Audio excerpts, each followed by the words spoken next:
Sir, so a while ago, I think you were talking about how you were supposed to work with Miss Nora. Yeah, kasi a year ago, my producer Edith Fider hired a writer for para siyang quote and quote, hindi naman talaga ganun. Kaya ang ganda kasi ng concept para siyang sequel ng Himala.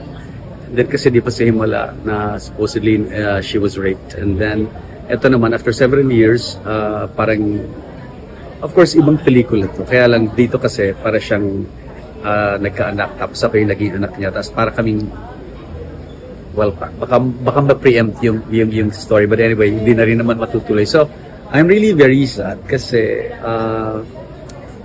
sayang kasi nakatrabaho pa mga anak niya, apo niya, sila Janine, sila Lot-Lot. Pero syempre iba yung makatrabaho mo superstar. So, sayang hindi na matutuloy. Pero nakarating na sa kanya yun. Okay na sa kanya yung project. Nakarating na alam niya na yung project. Niluluto na lang talaga. Preparation. And then, so ito. Yan, so malungkot na. Okay. So I think it really goes without saying that the entire nation is really mourning her death. So, kayo po personally, how would you remember Miss Nora Aunor's legacy? Hindi kasi lumaki ako na nanonood ako ng mga pelikula ni, yung era ni Nora Aunor talaga. From Atsay to Bona to Himala to 3 taong walang Diyos. And then, ang pamilya namin, lagi nakabukas ang TV niya, basta superstar, iniintay mo kung sinong guest. Alam mo talagang hindi ko malilimutan.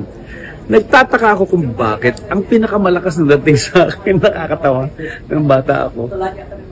Well, of course, gusto ko yung kanyang mga quality films kasi ganun din naman ang ginagawa ko ngayon at saka yan yung orientation ko. Pero alam mo, nagmarka sa akin, natutuwa ako ngayon.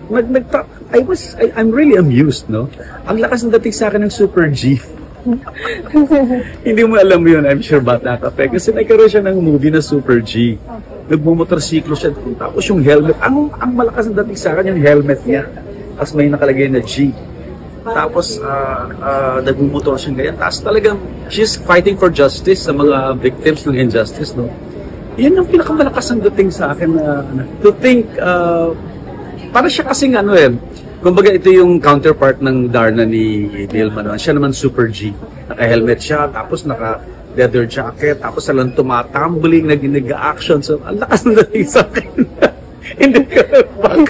Hindi ko malilimutan talaga. Although, of course, I love all the films na talagang significant naman, especially sa kultura at saka sa values ng Philippines. A lot of people have been saying that it was a good thing na she was still alive when she was named national artist. Yeah, that's true. Yes. Yeah, that's true. Yes. Of course. Napakaswerte. Well, karaniwan naman sa mga national artists, mas madalas na buhay pa nung mabigyan ng award like si Ryan Cayabyab. I worked with Ryan Cayabyab several times because I was a company actor of the Cultural Center of the Philippines, and I worked with Ryan Cayabyab several times. Even he wasn't yet awarded as a national artist. Siguro 1990 pa magkatrabaho na kami. Kailan siya siguro mga ilang years na, 20 plus years na kami magkatrabaho sa CCT sa mga musicals niya. Kaya napakasarap ng pakiramdam na yung katrabaho mo, yung kaibigan mo sa professionally,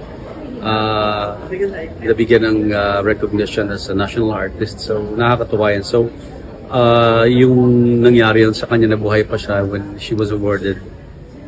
Sobrang laking bagay nun kasi na experience mo yung balik sa'yo nung pagsisilbi mo sa bansa mo bilang isang artist.